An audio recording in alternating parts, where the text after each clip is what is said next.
Bonjour tout le monde, on se retrouve pour notre rendez-vous du dimanche soir, le live autour du thème du Dharma, vivre son Dharma, live your Dharma. Et ce soir, je vais interviewer Anne-Claire Méret. Je vais donc attendre de la voir se connecter pour la faire venir sur le live. Bonjour tout le monde, à ceux qui sont là en live. On attend Anne-Claire et on va pouvoir commencer. Alors, Anne-Claire. J'espère que tout le monde va bien, que vous avez passé un bon week-end. Et voilà, Anne-Claire. Tac, c'est parti.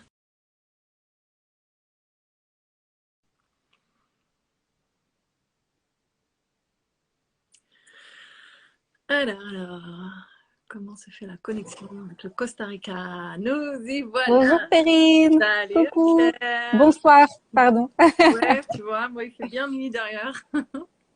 Il est midi chez moi.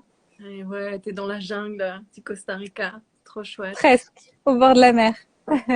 Ça fait très jungle de derrière, là, ce que je vois en tout cas. Ouais. On a un arbre extraordinaire qui est immense, qui doit être très très très vieux. Trop bien. Ouais.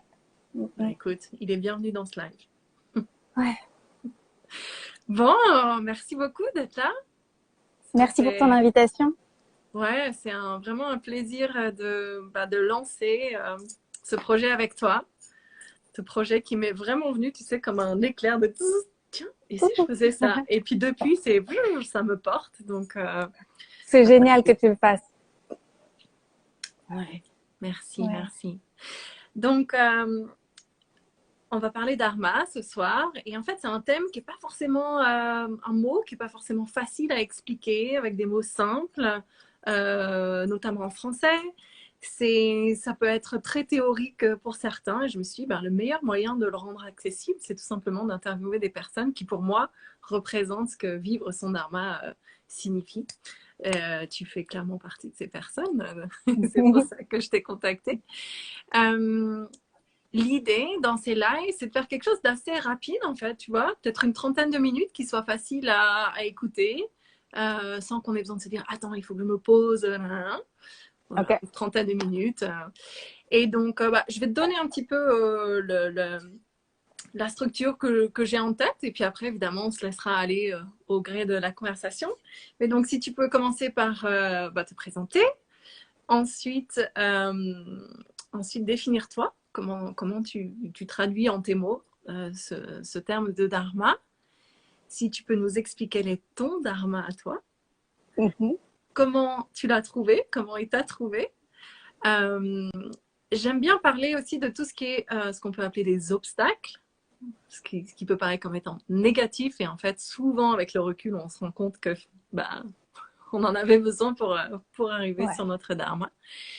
Et ensuite, aussi parler à l'inverse, du côté positif, à savoir tout ce qui est synchronicité, ces rencontres magiques, ces situations, on est au bon moment, au bon endroit. Voilà. Et puis, on terminera par le conseil d'Anne-Claire pour les personnes qui nous écouteront sur comment trouver son dharma. Ça te va? Ouais, magnifique. Alors, on y va. Je te laisse te présenter. Je me souviens pas de tout ce que tu as dit, non, mais certainement ça va être naturel. Oui. Okay. Oui. D'abord, merci. Encore merci pour ton invitation et aussi merci de parler de ce sujet que je trouve vraiment très important parce que je sens dans mon cœur que si tout le monde était à sa place, le monde tournerait beaucoup plus rond. Et c'est pas le cas aujourd'hui et on voit ce que nous sommes en train de vivre, en fait, une grande crise. Et j'espère que les gens vont avoir de plus en plus envie d'être curieux de leur dharma et de leur voie à eux parce que chacun va pouvoir se remettre à sa place. Voilà, j'espère bien que c'est ce qu'on va vivre. Donc, merci beaucoup. Ouais. Alors, je m'appelle Anne-Claire Méret, je vis au Costa Rica, comme je suis contente de dire ça. Depuis 1 mois. Avant, j'étais en Europe, à Berlin, et puis donc je suis française. Je fais plein de choses. Je suis coach, j'enseigne le coaching, Donc, je forme des coachs qui, elles aussi, transforment le monde. Je dis elles parce que c'est quand même très, très féminin, même si, en fait, les hommes sont bienvenus, mais je pense qu'ils sont un petit peu à la bourre, ils vont arriver, ils prennent leur temps.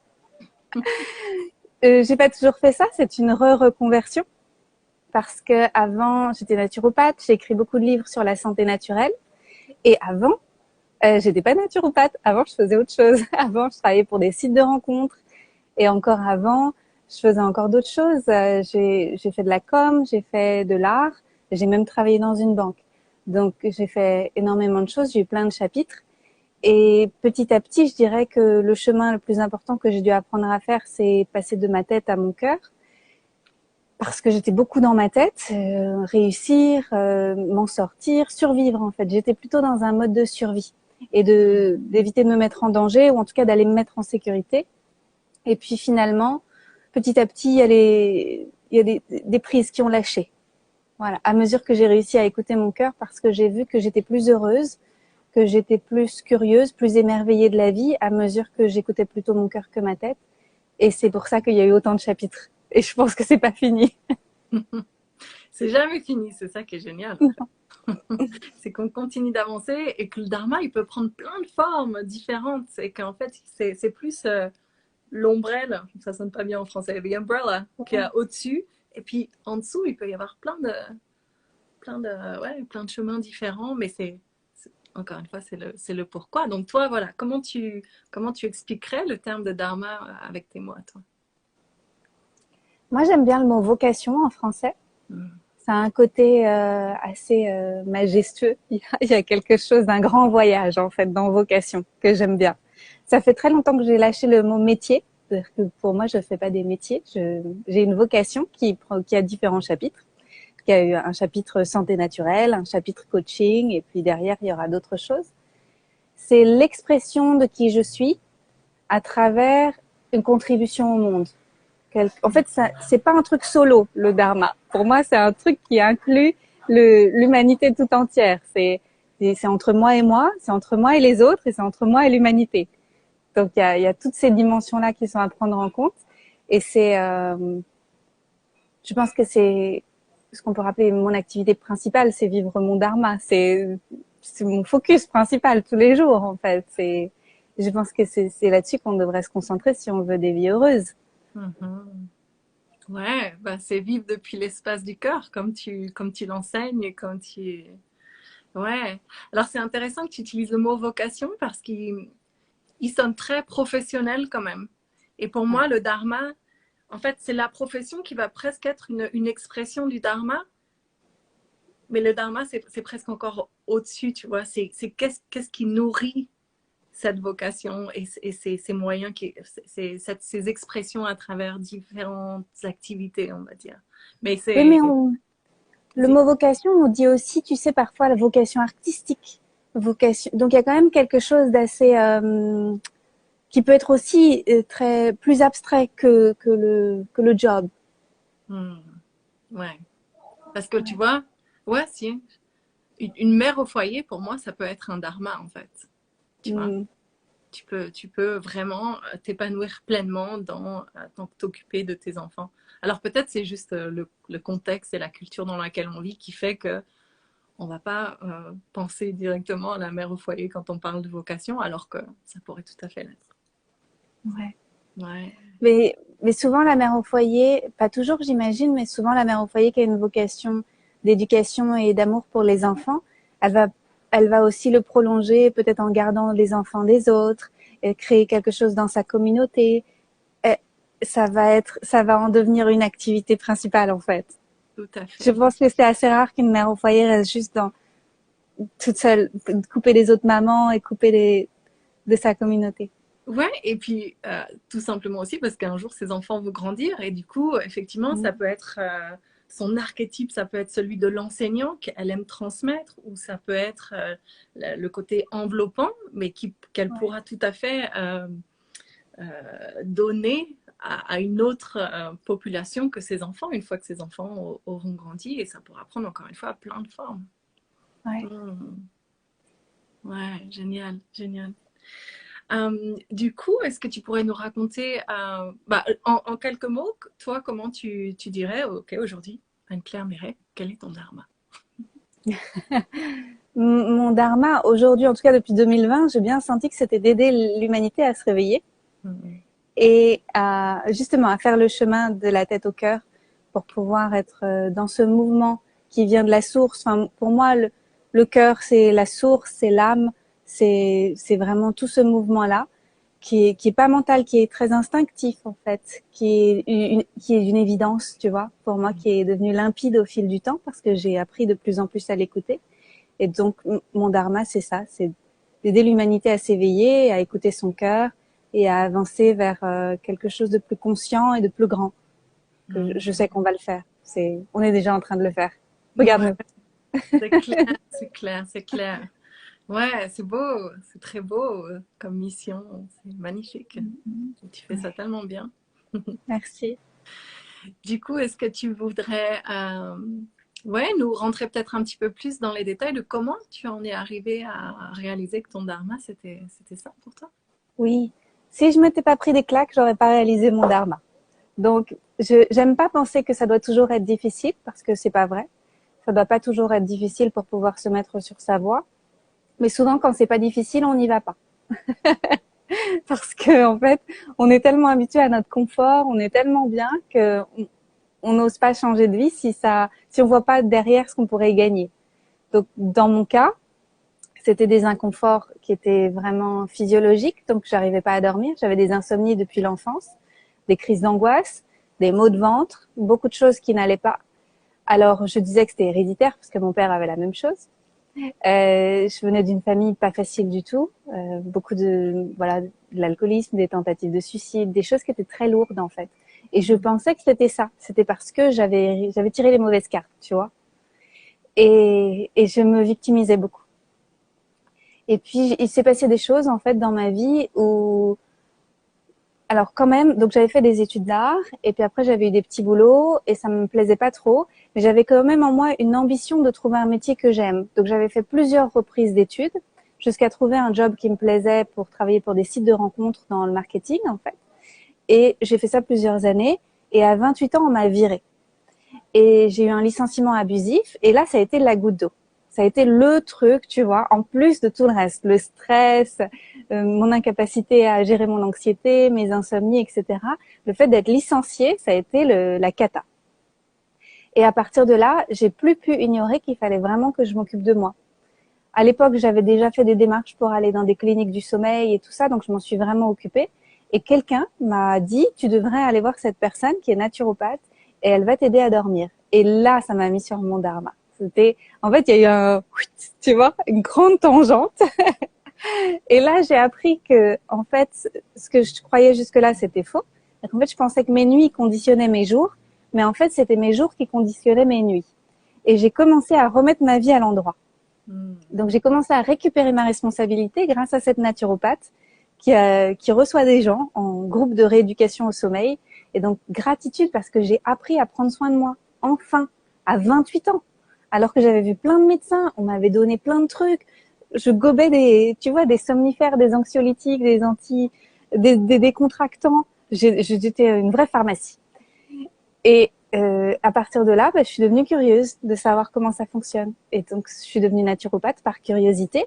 Mais je pensais pas que j'en ferais un métier parce que pour moi, c'était un truc un peu, tu vois, genre, tu manges des graines, quoi. C'était le truc un peu léger, voilà. C'est pas reconnu en France et tout ça. Et je continuais en fait à travailler dans le marketing pour des sites de rencontres. Je m'étais mis à mon compte. J'étais un peu revancharde en plus, tu vois. Je voulais aller à la concurrence de mes anciens patrons qui m'avaient virée, etc. Et puis finalement, j'ai pas réussi dans les sites de rencontres, ce que je pensais que j'allais réussir, mais non. Et mes études de naturopathie ont été là et j'ai pu m'y raccrocher. En fait, j'étais tellement curieuse, j'avais tellement envie de savoir, ça me dépassait. Je me souviens, après mes cours de naturopathie le week-end, donc j'ai étudié 3 ans le week-end, à chaque fois que j'apprenais quelque chose, je faisais un mail et j'envoyais à tous mes amis et tout pour expliquer ce que j'avais appris. Donc, je pense que ça, c'est un signe. Quand on est tellement, tu vois, excité à propos de quelque chose, on se dit, mais c'est tellement merveilleux, je voudrais que la terre entière le sache. Comme là, ce que tu fais avec le dharma. Ouais. Ben, c'est exactement ça. c'est un signe C'est infaillible. énorme. Ouais. Et j'avais jamais vécu ça, en fait, dans mes cellules. J'avais jamais vécu quelque chose d'aussi extraordinaire que je voulais que la Terre entière le sache. Et puis, c'est pour ça, après, que j'ai écrit des livres. Tout s'est ouvert pour moi parce que j'étais super bien connectée avec cet enthousiasme. Et je voulais que le monde entier ait accès à tout ça. C'était une évidence.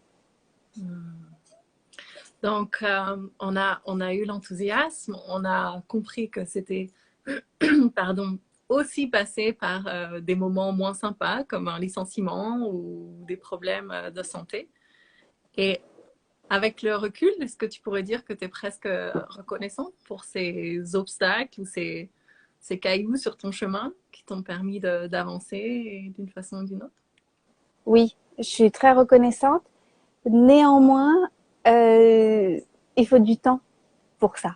C'est-à-dire que quand on a galéré, comme moi, insomniaque depuis l'enfance, quand on a galéré pendant 28 ans avec les insomnies, il faut du temps pour s'apaiser. C'est-à-dire que voilà, ça va mieux, ça fait 10 ans maintenant, ça va beaucoup mieux.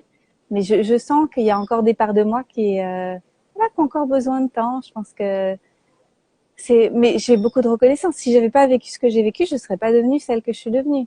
C'est Costa Rica à une l'instant où on évidence. se parle. Exactement, c'est sûr que non. Ouais. Est-ce qu'il y a eu d'autres comme ça, cailloux dans la chaussure, qui sur le moment étaient vraiment genre, mais pourquoi? Pourquoi moi? Non, c'est pas juste. Non, ça partait tellement bien. Et puis après coup, tu t'es dit, ah, ok, je comprends pourquoi ça s'est fait comme ça. Il y en a eu plusieurs. Je pense notamment à deux principaux. Le premier, c'est la prise de parole en public. Parce que comme j'ai commencé à écrire des livres, bah, il fallait en faire la promotion, il fallait en parler. Sauf que moi, j'étais cachée avant, j'étais une planquée, comme beaucoup de gens derrière leur écran. Coucou. Et en fait, moi, j'étais bien cachée. J'étais sur Facebook, mais avec mon nom à l'envers. Personne pouvait me trouver, il n'y avait pas de photos. J'étais pas sur Instagram, ça m'intéressait pas, toutes ces choses-là. Et à partir du moment où j'ai écrit la naturopathie pour les nuls, je voulais la représenter, cette naturopathie, parce que j'ai une naturopathie joyeuse et simple et accessible à tous. Et je voulais que ce soit le cas. Et c'est pas la même chose quand c'est un service de presse qui le fait. Tu vois, c'est froid. Et ça a été super dur parce que j'ai été invitée pour parler à des conférences, pour faire des choses et tout ça. Et moi, j'étais terrifiée. Donc, je me suis rendue malade, en fait, de prendre la parole en public. Et j'ai dû prendre des cours. Parce que voilà, en fait, je comprenais pas comment faisaient les gens. Je trouvais que les gens étaient naturels en parlant en public et que moi, j'avais l'air tout sauf naturel et qu'on allait me juger, qu'on allait me critiquer. J'avais tellement peur et ça m'a duré un certain temps. Et après, petit à petit, ça a été mieux. Je me suis mise sur les réseaux sociaux et j'ai eu beaucoup de retours positifs et ça m'a encouragée. Et petit à petit, moi, je dis aux gens, ceux qui ont peur, il faut montrer un ongle et puis un doigt et puis une main et puis un bras. Puis on se rend compte que tout va bien et on peut continuer un petit peu plus. Il m'a fallu 3 ans pour faire des vidéos, accepter d'être invitée en vidéo. Voilà, ça a été un gros morceau. Et maintenant, ça va. Ouais, donc c'est vraiment en te mettant dans l'action, en te mettant un petit coup de pied aux fesses, hein, si je traduis en mes mots à moi. Ouais. Et ouais, et qu'en fait, bah, quand on se met dans le mouvement, quand on ose se montrer un peu, bah, en fait, tout bêtement, on gagne en confiance. Et puis petit à petit, ça devient de moins en moins effrayant, de plus en plus facile. Après, ça se fait pas du jour au lendemain, comme tu viens de le dire, mais ok, Step by step. Step by step, ouais. Mais c'est génial de voir aujourd'hui à quel point tu as l'air hyper à l'aise et qu'on s'en douterait pas, en fait, si tu nous le racontais pas ce soir. C'est pour ça que je le partage parce que je pense que c'est important que les gens se rendent compte que on a tous et toutes eu peur avant de se lancer et de devenir des personnes publiques. On a eu peur parce que on savait pas ce qui nous attendait. On se faisait des scénarios terribles. Ouais, on a tous avancé un chemin d'inconfort et de peur auquel il fallait faire face et que c'est comme ça justement qu'on s'est renforcé et qu'on a pris confiance. Ouais. Est-ce qu'il y a autre chose que tu as envie de partager? La deuxième chose, ouais, c'est de l'ordre relationnel. Donc, j'ai trouvé un compagnon il y a quelques années dont je suis tombée éperdument amoureuse. Je pense que c'est ce qu'on appelle flamme jumelle ou quelque chose comme ça. Quelqu'un que j'ai reconnu. Je savais qu'on était fait pour être ensemble. C'était extraordinaire. Il était indien. J'avais rencontré à Rishikesh, justement. Et Et je savais qu'il était l'homme de ma vie, quelque part. Et on a voyagé ensemble pendant presque une année et c'était extraordinaire. Et moi, j'étais dans le développement de mon activité. J'étais dans ma troisième année de naturo ou deuxième, je me souviens plus. Donc, je développais mes activités en voyageant, j'écrivais mes livres et tout ça. Et il y avait un conflit parce que il comprenait pas que je veuille m'épanouir à travers mes activités professionnelles, alors que lui, son épanouissement passait par sa recherche spirituelle uniquement. Et il y avait en moi cette division parce que j'étais d'accord avec lui que la quête spirituelle était très importante pour moi. Lui, il avait choisi de tout laisser tomber pour ne faire que ça, méditer et voyager et se découvrir et découvrir le but de la vie.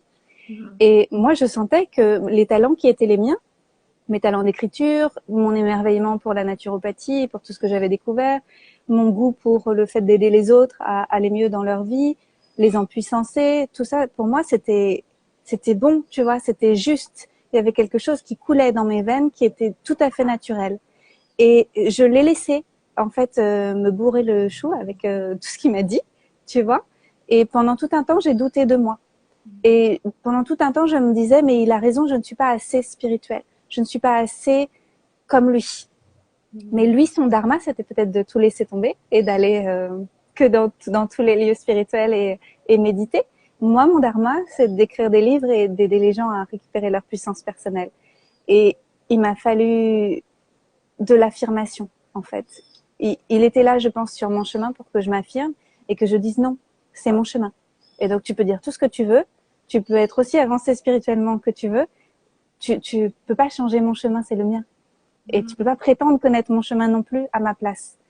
Et aussi douloureux que ça a été de rompre, je pense qu'il y avait quelque chose de, tu vois, c'était karmique pour qu'il vienne me montrer que je devais m'affirmer, que je devais occuper ma place et sans douter de ma place. En fait, il est venu m'aider à me rendre compte que c'était ma place. Et c'était dur. C'était vraiment l'une des choses les plus difficiles que j'ai eu à vivre de ma vie. Ouais, c'est beau. C'est beau ce que tu nous racontes.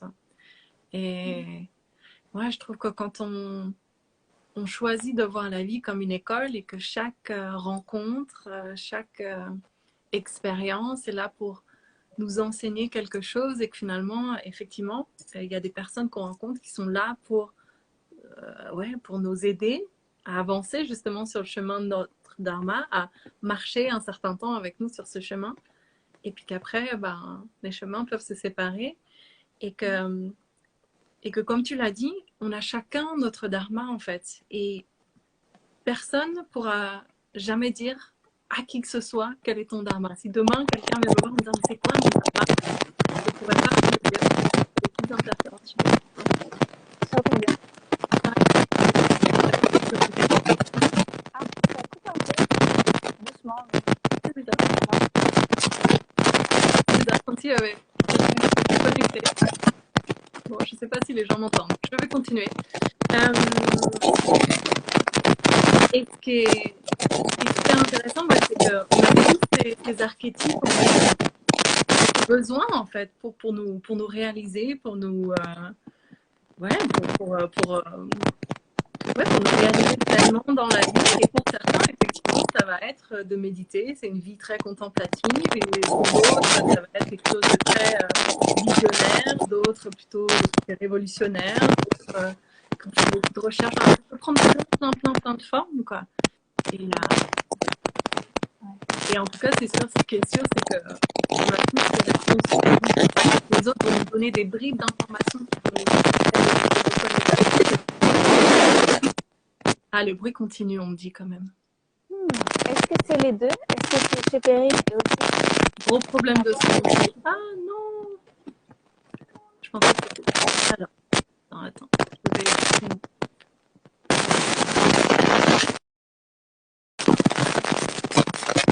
Alors, je me suis mis en wiki.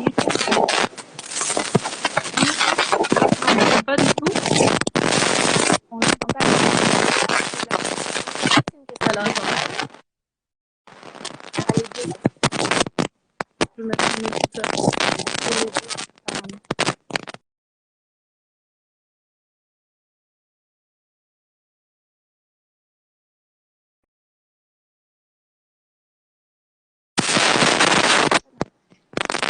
Alors non, vas-y, toujours. Est-ce que c'est OK pour toi si on interrompt et je relance un live? Très bien. Est-ce que vous, à la maison, vous entendez bien Péril? Non, non, je vois les messages qui ils disent qu'ils m'entendent pas et moi j'entends que le son, j'ai un énorme grésillement aussi. Ok, ben, on Ouais, relance alors. bon, on relance. À tout de suite.